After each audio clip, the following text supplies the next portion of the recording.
Assalamualaikum warahmatullahi wabarakatuh. Salam literasi. Masih tetap dengan semangat membudidayakan tradisi literasi dengan tagline di belakang itu puisi sebenarnya, karena saya punya puisi dan sebenarnya saya sedang lagi mencari-cari apa ya, mini puisi itu apa gitu. Oh, butuh inspirasi. Saya belum ketemu yang asik gitu ya. Tapi intinya pada kesempatan saat ini saya ingin membahas satu buku yang semangatnya semangat menjelang Ramadan. Sehingga temanya tema-tema kajian. Kayak banget ya. Tema kajian. Tema kajian. Oh, maaf. Ini kayaknya. Yes, that. Ya, teman-teman udah ada yang kenal pasti. Al-Wafi ya. Jadi syarah hadis arba'in. Jadi mungkin sudah banyak ada yang sudah mendengarkan kajian rutin tentang hadis arba'in. Saat ini tentu saya bukan kafaah ustadz ya, bukan dalam rangka menyampaikan hadis ini, tapi saya biasa dari sudut pandang yang lebih santai saja. Saya justru akan menukil beberapa pengalaman saya ya dalam keseharian yang ternyata kok relate ya gitu dengan hadis ini.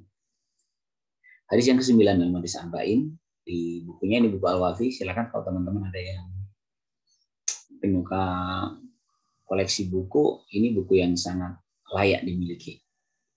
Saya ada bukunya ini Al-Wafi, udah sangat lecek nih, buku yang udah lama saya sering bawa kemana-mana karena cukup gamblang menjelaskan. Jadi gini, teman-teman sekalian, saya akan ceritakan hadis arba'in itu apa ya. Hadis arba'in itu ada 40 hadis yang dikumpulkan oleh Imam Nawawi. Dan sebenarnya kalau dihitung totalnya nggak 40 juga sih, justru 41 ya, 42 ya, 42 hadis. Tapi terkenalnya dengan nama hadis arba'in. Arti etimologisnya adalah hadis yang 40 dikumpulkan oleh Imam Nawawi, dan banyak ulama-ulama yang mensyarahkan. Karena hadis ini dikumpulkan 40 ini kan nggak banyak, tapi ternyata ini isinya adalah hadis-hadis yang sangat dalam. Maksudnya kalau kita dapat itu, karena saya termasuk sangat menyukai, saya ulang-ulang. Termasuk ketika kita bicara tentang jelang Ramadan, kan katanya nih kata Pak Ustadz tuh, kalau jelang Ramadan tuh ala istiadah Ramadan gitu ya. Bagaimana menyiapkan Ramadan? Salah satunya yang pertama fisik harus sehat ya kan. Yang kedua ilmu harus ada. Jadi kita kembali buka buku-buku Ramadan, buku-buku buat persiapan gitu Ramadan. Kemudian yang kedua kesiapan ruhiyah, hati kita mulai siapkan, karena amal Ramadan itu tidak sekedar amalan fisik, tapi amalan ruhiyah juga. Justru intinya di ruhiyah. Nanti kalau teman-teman, contoh nih ya, saya punya teman yang kejawen gitu ya, kejawen. Jadi dia kejawen itu gimana ya? KTP sih Muslim, tapi dia jarang sholat, jarang. Kalau puasa itu dia puasa yang menurut keyakinan dia gitu ya. Puasanya puasa putih gitu. Kadang-kadang lebih lama dan lebih berat dari kita. Tapi suatu saat ketika dia sudah mulai dekat dengan Islam, kemudian dia memutuskan untuk berpuasa Ramadan, dan dia nggak kuat. Jadi beberapa kali saya memergoki dia ngopi gitu di siang hari. Terus malu dia ketemu saya, terus dia cerita, sini Mas Budi, aku tanya dong, ajarin saya gimana caranya kuat puasa. Saya bingung juga, wah dengan anak seumuran saya udah tua kok masih kok nggak kuat puasa gitu ya. Terus saya coba cari referensi, dan kata Ustaz ternyata memang belum ada kesiapan ruhiyah itu. Karena selama ini dia puasa dengan keyakinan dia untuk hal-hal tertentu ya di kejawen, ketika niatannya ini beda sekali gitu, aktivitasnya sama tapi beda niat itu akan beda. Ini malah jadi cerita hadis pertamanya sampai ini. Sorry, kita kembali urutannya tadi belum semua ya. Kesiapan fisik, kesiapan ilmu, kesiapan ruhiyah, sama kesiapan kesiapan uang, dana harus disiapkan. Karena itu semua ini obrolan santai ini bagian dari kita menyiapkan ilmu kali ya. Sekilas aja sih, ini nggak terlalu. Jadi di hadis ke-9 itu, hadis arba'in, kalau sanadnya itu dari Abu Hurairah, ya, dia mendengar sami itu Rasulullah. Jadi kalau ini hadis yang cukup kuat karena kata Abu Hurairah, saya mendengar Rasulullah. Jadi kan ini kauliyah.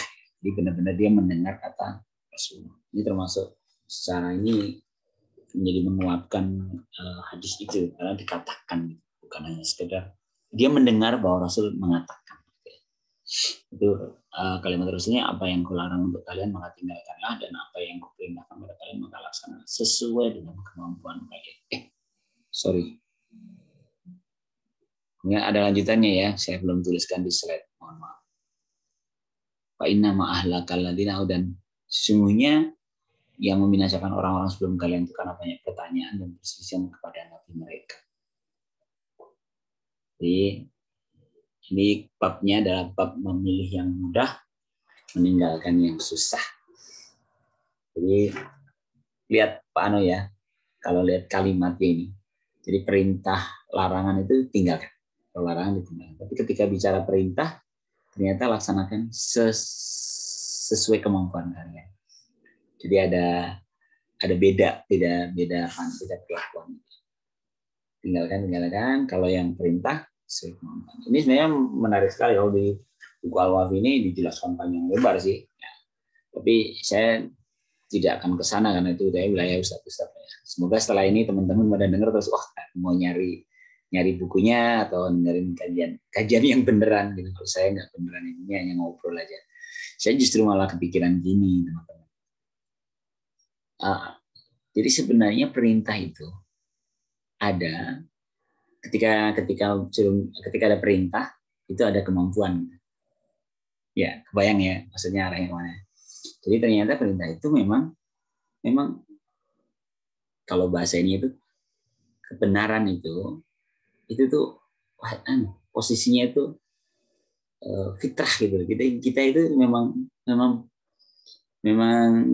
standarnya itu baik gitu. Standar kita itu baik, standar kita itu benar gitu. Karena itu sesuai kemampuan kan, dibuka kan. Sesuai kemampuan aja lah. Jalankan perintah sesuai kemampuan aja. Karena sebenarnya kemampuan kita itu memang kita itu standarnya baik. Standarnya baik. Beda dengan larangan. Kalau larangan tuh pasti karena kalau kita melanggar larangan itu pasti nggak enak kok. Pasti nggak enak. Jadi makanya tinggalkan. Kalau larangan tinggalkan. Karena itu nggak nyaman buat. Tapi kalau kebenaran, udah jalankan aja sesuai dengan kemampuan. Ketika ada kebenaran, ada kemampuan. Ya nggak sih? Agak rumit ya. Yaudah gini. Ini kita lihat kalau contoh misalnya marah. Ini ada hadis lagi nanti, hadis di Arba'in. Nanti mungkin di sesi ini kita akan bahas termasuk hadis yang saya sukai karena saya suka sering marah. Hadis tentang marah ada di sini, ada di hadis Arba'in. Nanti kalau contohnya marah itu kan dilarang. Kenapa? Karena marah itu nggak enak, gitu. Nggak enak. Sabar itu susah Pak Ustadz gitu. Kalau orang-orang kan gitu. Padahal sebenarnya default kita itu gitu. Default kita itu semenjana. Gitu. Default kita itu nggak neko-neko. Artinya kalau kita itu tenang, kita di endapan yang paling nyaman, itu sebenarnya kebenaran itu ada di situ. Jadi rasanya kok nggak ada perintah yang sulit. Ya, termasuk tadi yang teman saya minta puasa tadi, minta diajarin tentang puasa. Padahal puasa yang dia lakukan selama ini di keyakinan dia jauh lebih berat dari yang kita lakukan. Dia karena belum ketemu aja rimanya. Gitu. Sebenarnya nggak akan berat kalau itu yang menentukan. Gitu. Ya. Jadi silakan teman-teman mulai menghitung-hitung. Kalau ada satu perintah yang kayaknya terasa masih sulit, kira-kira apa ya? Karena sebenarnya aslinya saya yakin kita ada di perintah itu ada di wilayah kemampuan kita. Jadi ketika masa ta'atum ini sebatas kemampuan ini, ada satu ustadz dulu yang menceritakan ada seorang ulama yang dia suruh lari sekuat semasta ta'atum. Kamu lari keliling lapangan sekuat sebatas kemampuanmu. Nah, dia menerjemahkan batas kemampuan adalah batas sampai dia nggak bisa lari, jatuh. Itu kan kelihatannya sesuai kemampuan tuh kelihatannya ya enak nih gitu. Tapi ketika dipandang dengan sebatas kemampuanmu, berarti kan dia sampai menemukan batas. Ini cara pandang yang sedikit ekstrim, sedikit berat. Tapi sebenarnya kalau dari sudut pandang yang tadi saya sampaikan, ketika perintah, kenapa ketika larangan itu tinggalkan, tapi ketika perintah itu justru lakukan sesuai kemampuan. Ya berarti ada perintah, ada kemampuan. Jadi perintah itu pasti linear dengan kemampuan kita. Nggak ada perintah yang tidak bisa kita laksanakan. Yang maksudnya di luar batas, ya ada wilayah. Jalanin aja. Dinikmati aja. Ya, kebenaran itu dinikmati. Kebaikan itu dinikmati. Contoh misalnya kita ngelakuin sedekah gitu. Wah, saya itu suka takut tuh kalau ngasih sedekah. Sedekah itu takut. Iya. Takut saya itu jadi dianggap sombong. Padahal sebenarnya ketika kita bicara takut sombong itu kan karena kita menganggap seolah-olah sedekah itu satu hal yang luar biasa, yang apa ya, yang effort sekali gitu. Padahal berbagi itu ternyata memang fitrah kita itu berbagi. Justru kalau kamu nggak suka berbagi itu pasti nggak enak. Pasti nggak enak. Udahlah lihat tetangga kanan kiri. Tetangga yang menurut kita nyaman itu pasti orangnya santai, rajin ngasih, masak kolak, ngantar kolak gitu kan. Jadi hal yang sederhana. Senyum itu sedekah karena senyum itu kan berbagi. Kita membagi muka nyaman ke orang lain itu kan karena gue nggak mau dong orang lain bete gara-gara lihat muka gue gitu kan itu berbagi termasuk memberi maaf turunannya dari sedekah itu adalah memberi maaf. Jika kita ringan berbagi maka pasti kita juga ringan ketika kita melakukan kesalahan kita minta maaf dan ketika ada orang melakukan kesalahan kita segera memberikan maaf karena berbagi termasuk berbagi rasa itu. Dan kalau ditanya berat Pak itu sama lihat aja nanti. Kalau kalian melakukan itu kita lebih nyaman. Ya, sebenarnya kita itu begitu. Sebenarnya kita itu adalah orang baik-baik saja. Rasanya seluruh manusia itu pada dasarnya baik. Ya hanya nggak tergoda aja kadang-kadang kesombongan lah yang membuat kita nggak mau berubah. Ngomong apa ini? jadi serius banget ya. Maaf ya, ini cerita ini iseng aja sih, iseng menjelang Ramadan berbagi. Saya lagi mikirin tuh judulnya puisi puasa puasa tetap menggali inspirasi atau gimana itu. Saya lagi nyari idenya, nanti kalau ada yang kasih ide, yang punya ide silahkan kasih masukan. Cukup ya. Assalamualaikum, salam inspirasi.